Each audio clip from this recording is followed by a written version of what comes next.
Hi, everyone. Welcome to Pink Miglio Confessions. I'm Stephanie Garces. Hope you're doing well today. Thanks for joining me today. We're actually talking about something really important. Actually, something that maybe is a little bit new to some of you. Some of you know real estate, some of you don't, but we're here talking about real estate transactions today, specifically in this market. It is a hot market right now. And really, what we're trying to focus on is making sure that sellers and buyers are aware that the housing market really is leading itself to high pressure situations where individuals are not really getting the benefit of leisurely looking for properties and taking the time to look through their options and stuff like that. Right now it's just like it's crazy to even try to get an offer accepted. And so what I've been hearing time and time again is that so especially right now. So I want to just welcome all of our viewers back to Pink Miglio Confessions. As always, I'm Stephanie Garces, owner of Garces Law Firm here in Palatine, Illinois, where we help parents secure the legacy and help you prepare for the unexpected. So one of the biggest things we're going to cover today is the housing market. It's wild out there. And right now it is so hard to get your dream home, if you want to call it that. Homes are being purchased above asking price. People are really going at it in the bidding wars, trying to get their offer accepted. And a lot of people are having trouble. A lot of people have been saying, is this going to last? Is this going to be the same way forever? I hope not, because for those of you that are selling, it's good for you. If for those of you that are buying, it's not great for you. And I understand both sides of this, right? Houses are flying off the shelves while the buyers are trying to just make sure they get their offer accepted. And you're competing with crazy offers. People are bidding way more than the property is worth, which we'll talk about that in a little bit. But also there's like appraisal situations that come up. You overpay for a house, but is it actually going to appraise? Even people waiving contingencies. All of that is really these situations that are leading up to potential problems, I think, really in the market, but it's good in a way too. So today we're going to share a lot about that. So really the topic today is market for real estate do's and don'ts, right? Housing market is something that is quite interesting because everyone is like buzzing about it. So the now 2-year long pandemic is amongst us, right? And it's really changing life. And I don't want to jinx us, but I've been hearing through the grapevine that there might be some more cases on the rise, which I think is what the news tells us every day anyway. But for those of us that know that know that this is really part of our life now, and for many of you that are out there buying, it's really accelerated decisions to relocate, start a family in a new environment, purchase a home that's better suited for your needs than what you have. Some people have even gone to selling their house for an amazing price, a price that maybe you wouldn't have gotten 3, 4, 5 years ago. People have always said, oh, well, my neighbor sold it for this much and now I'm selling it for twice that. So that is happening a lot. And it's just interesting to me because I think the pandemic has really given the housing market a big push for more competition. Definitely it's a seller's market right now where the sellers can take their time really to take whatever offer they want. I've even seen people list their homes a little bit higher initially than normal and hoping that they get an offer that surpasses their expectations. So this is happening now. And for those that are buying and selling a home, there's a few important things I want you to consider. So in today's topic, like I said, I told you I was covering the do's and the don'ts, but I really want to talk about some of the stuff that we see as attorneys on our side, but also professionals in the industry can agree with me that you always, number one, want to start early. Starting early is never a bad idea, really in anything, right? Early bird gets the worm. But when it comes to real estate, unless you have a cash offer for a property, which, hey, some of us do, and some of us have the luxury, right, to put in offers where you maybe can use some cash saved up, or you can even waive a contingency because you don't really want to do an inspection of the home. Some of us can do that, but make sure that if you are not doing a cash offer for most of us, you want to give yourself plenty of time to find, negotiate, and purchase the right property for you. This can be done obviously by looking at all the inventory in the market. And by the way, speaking of inventory, my understanding is that there isn't much inventory right now, which is again not great for buyers, but nonetheless, you definitely want to see what inventory is out there. So starting early is always good. It's never a bad thing. The other thing you may consider not doing, it's a big don't, is you don't want to get your heart set in a specific property. I mean, I think a lot of us can relate when I say that we tend to have this idea of our perfect home, right? We think about what we want, what we've dreamed about. We want to make sure that, we get as close to it as possible.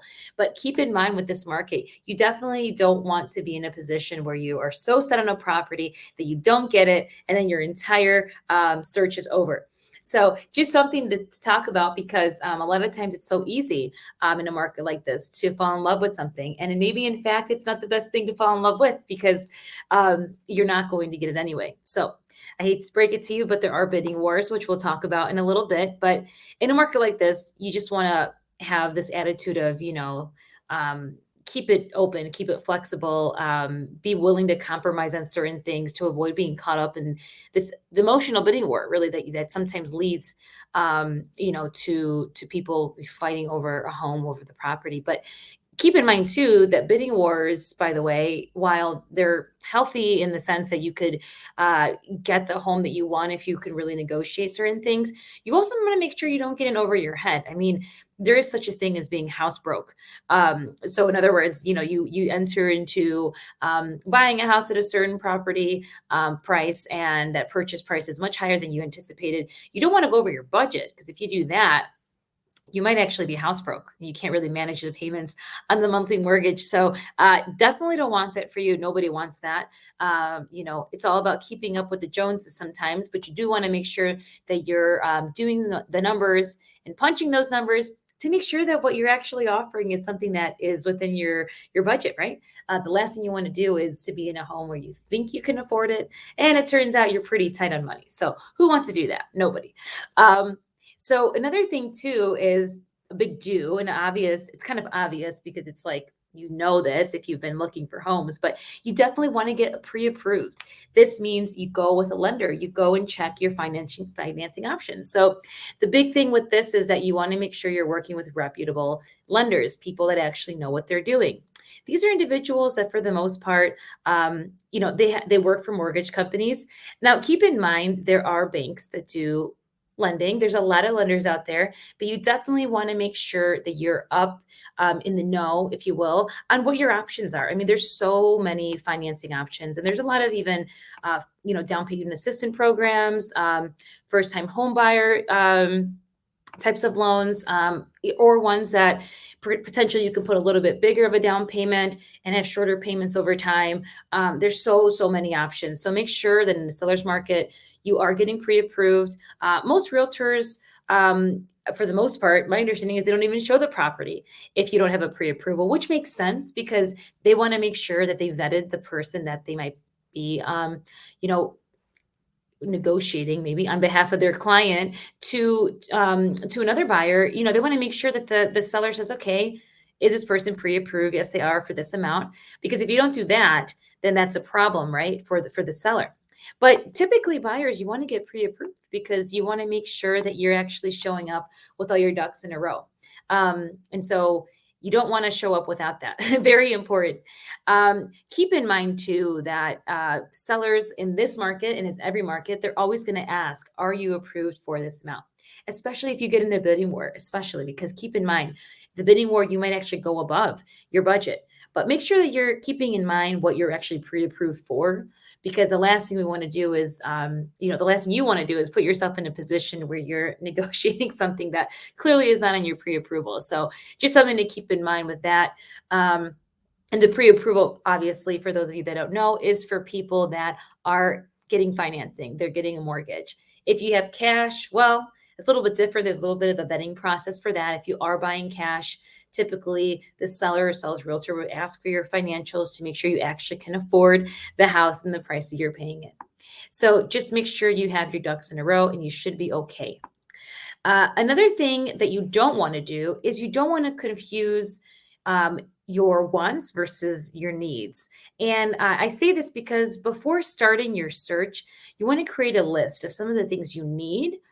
For example, I absolutely need a master bedroom that has a bathroom in it, or I absolutely need a basement. I can't have a house without one. Or the opposite, you absolutely can't have one with a basement, and make sure that you're wanting that and needing that.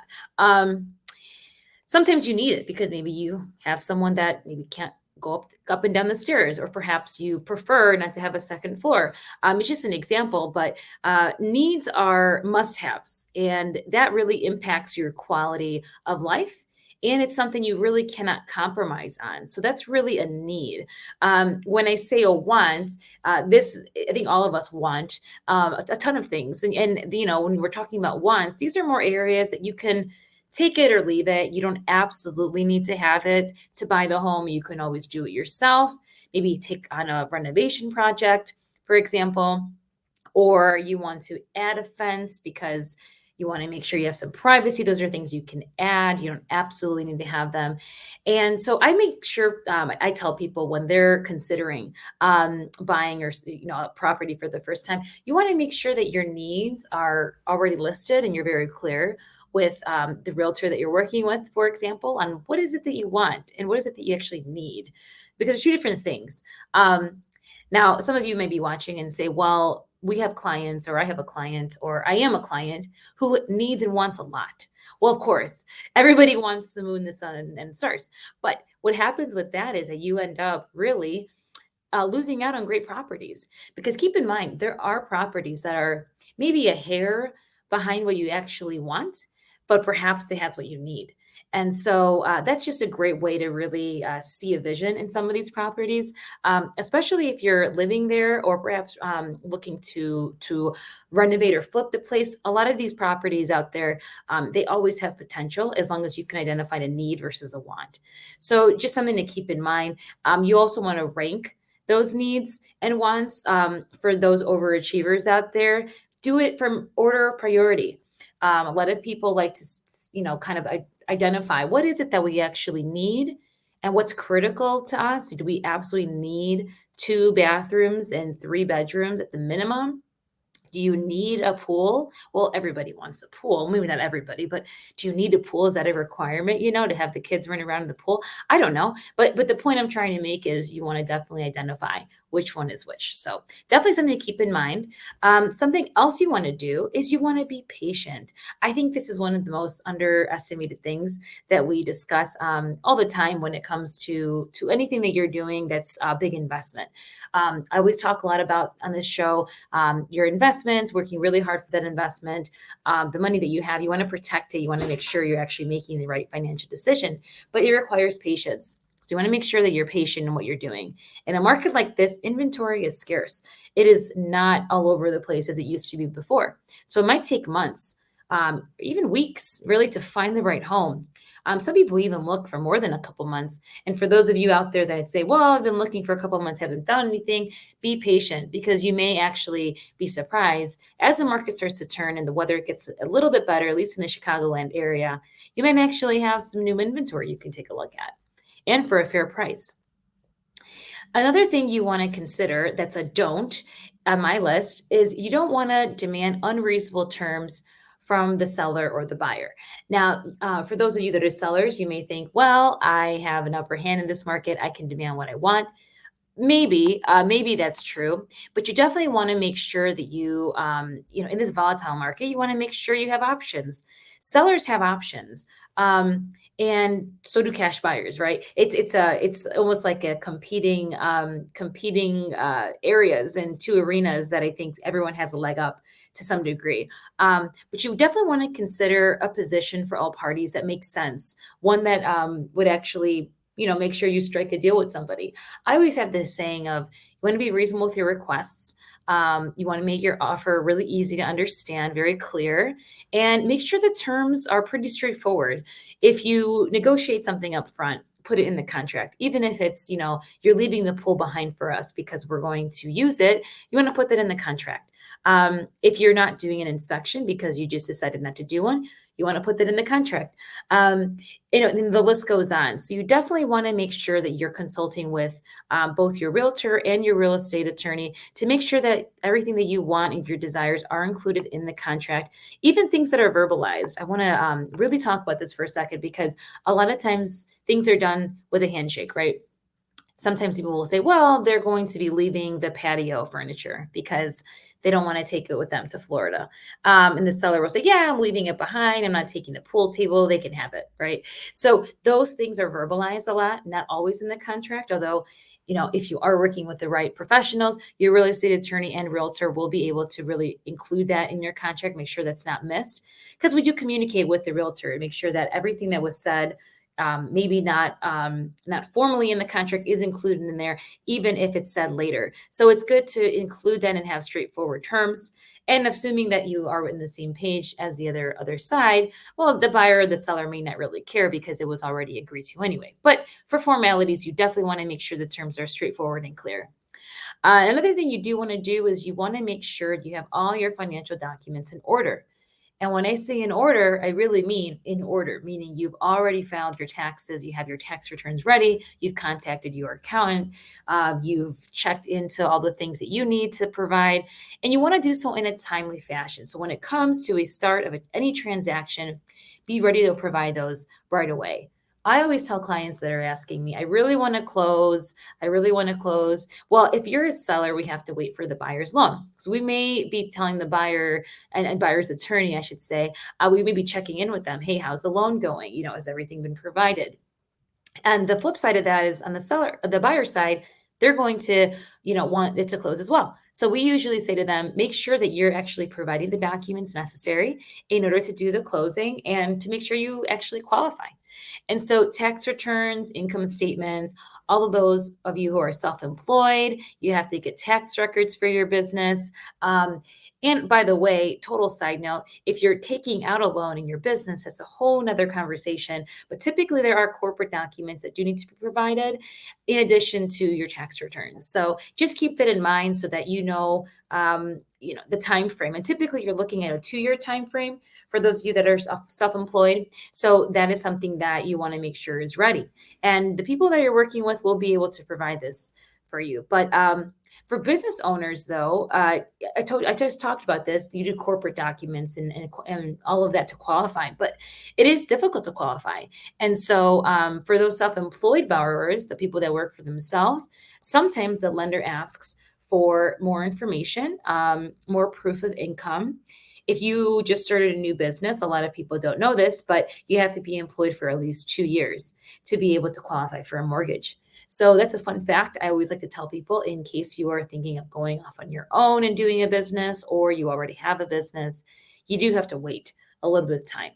So some lenders, depending on how your financial option is structured, sometimes lenders may require even a higher down payment, depending on the financial status and the length of the business. And again, this is just continuing off of if you take the loan out in your business as opposed to your name. Some people do that. It's totally fine. Just depends on how you want to take on the debt. So another thing I like to point out as a don't is you want to sell your home. Well, you don't always want to sell your home to the first person that comes along. And what I mean by that is sometimes people sell their home just for sale by owner to the first buyer that comes along. So in my experience, you definitely don't want to just list your home without being fully informed. I mean, for those of you that do sell your home without a realtor, there's definitely statistics out there that'll show you don't actually make as much as you could as if you work with a reputable local realtor. And this is important because someone who's a realtor is going to have an idea of the comps in the market. So what are the houses going for in your particular area, with square footage and bedrooms and the like. So that's what their niche is, and they're able to kind of get you the best bang for your buck. In a market like this one, it's always a good idea to have a reputable professional who's a real estate professional that knows what is your house worth and what are people willing to pay for it. So sometimes selling it on your own, while you may say, oh, I'm going to save money on the forefront, you may not necessarily be making as much as you could have if you would have went and used someone that actually knows the comps in the market. So you may be underselling your home, which is really not good for the sellers. It's not something you want to necessarily do out the gate. Keep in mind, by the way, realtors do offer free consultations for the most part. There's a couple people that charge, but not many, where you can actually do a free consultation and get an analysis of what your house would be worth if you listed it. So something to keep in mind. And by the way, the savings on a few commission dollars really may not be worth it if you really aren't getting bang for your buck, especially in this hot market. So the other thing you may want to consider doing, which is a do on my list, is you definitely want to tell like your family, your friends, colleagues that you're in the market to sell. And the reason this is a very important is because people in the general community, right? They know people that want to live where you live. It's a coincidence, but everyone knows someone that may be moving to your area for the schools or for work. So it's always good to spread it, just word of mouth, because you never know who knows somebody else. So with an inventory being at an all-time low, prices keep going up. And so you never know who may be in the market to buy. So socialize your goals with your friends, your family, and really be open to a discussion if the opportunity arises that someone may be interested in buying your home. Another thing I like to point out is you don't want to sell or purchase a home without a real estate attorney. And so time is of the essence when we talk about terms of contracts, signatures that need to be put on these contracts to make them binding. So getting things done quickly and without legal help is never a good idea. I always use the analogy of jumping out of a plane without a parachute. That's just not a good idea. It's poor planning. And at the end, well, you know how the end ends. But what I'm trying to get at is that you want to make sure that you have the right help, the right team, and someone that knows contracts really well. We deal with contracts every single day. So for us, any contract you throw at us for real estate, we've seen it before. We definitely are familiar with the terms of what should and should not be in there. So if you don't have an attorney that's licensed in the state you're selling or purchasing in, watching over the process, you can always, ask for a referral, or at least try to get someone to look at it. So make sure things are not overlooked. While an attorney is not required, I should say, for real estate transactions in every state, it's always highly recommended, and it's never a bad idea, because investing, in an attorney may actually save you in the long run. And so it costs less for you to think about this sort of thing and actually hiring an attorney than some of the ramifications that could arise if you don't. So you definitely want to protect your interests and your transactions, especially right now, because you are probably making the most important sale or purchase of your life. So there's a lot of money to be had with real estate. Now, for those of you that are just joining me, my name is attorney Stephanie Garces. I'm the founding partner of Garces Law Firm in Palatine, Illinois. And we help individuals and couples create their legacy plans, secure their financial futures, and build wealth through real estate. So we also help protect these real estate transactions from the outset, from the moment you sign this contract or in communications with the other side who you want to purchase or sell from, and beyond. We even help with people that have sold the home and how they want to protect their money from the sale, or a buyer that just purchased the home. Now it's an asset. So we do help people from the beginning of the real estate transaction throughout, and even after you're already done with it. We're here to help you with all of that. So today we're talking about the hot housing market's do's and don'ts. And keep in mind, I have you always joining me on Tuesdays at 1 o'clock Central Time for Pink Mike Legal Confessions, as we share tips and guidance to anyone looking for some legal guidance, to parents, children, and now home buyers or sellers. Now, I know many of you have questions about some of the things we've done in the show, specifically to this market and to this topic, because a lot of people that are watching on our network actually are in the business of real estate. So I do encourage anyone having questions to drop them below, because there's always interesting conversations that take place of what's happening out in the field, what the articles are saying, and really where this is heading. So it's really great to have people joining us and watching us. So thank you all who are liking and posting and sharing this video as we speak. So one of the questions that we got while we're sitting here, which is actually a really, really solid question, is the bidding war. What exactly is it, and And when is it time to just throw in the towel and bow out? This is a great question. So bidding wars typically arise when there's multiple offers, is the word that you hear.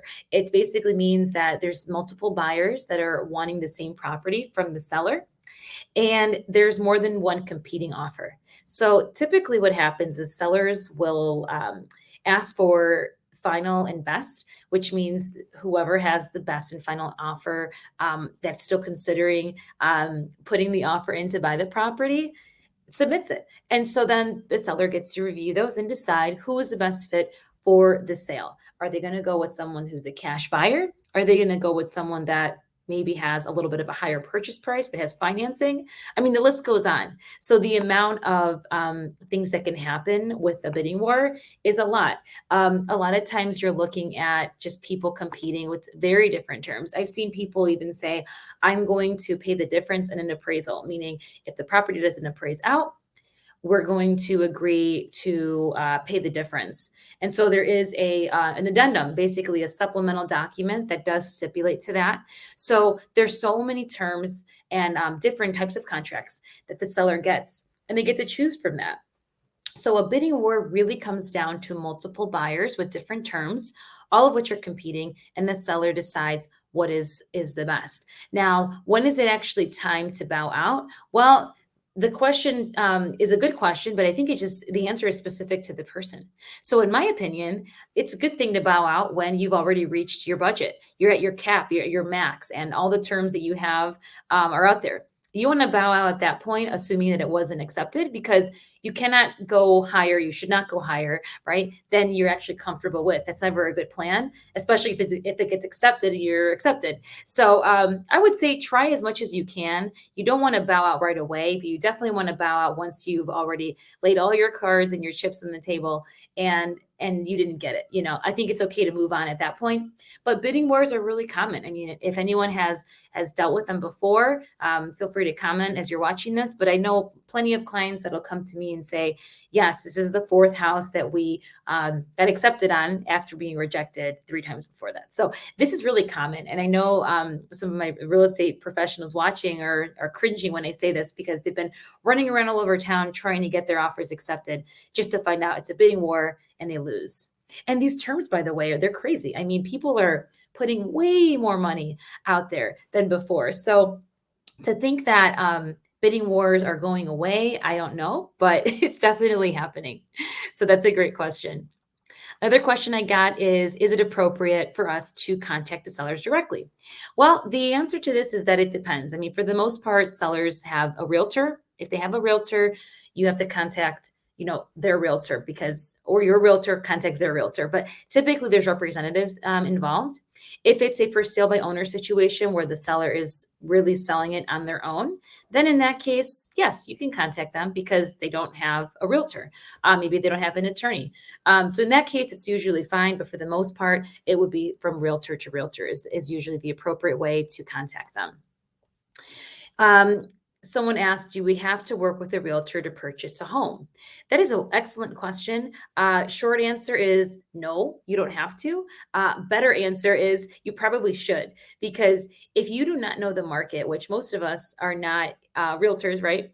You want to make sure that you're working with professionals that do understand what houses are worth in this market and what is really a competitive offer. I mean, someone that is in this space of purchasing and helping purchasers and helping sellers will have an idea of what kind of offer you can make for a particular home. They'll have inside information as to are there other competing offers? Are there not? Is there anything more we can actually offer the seller, or vice versa?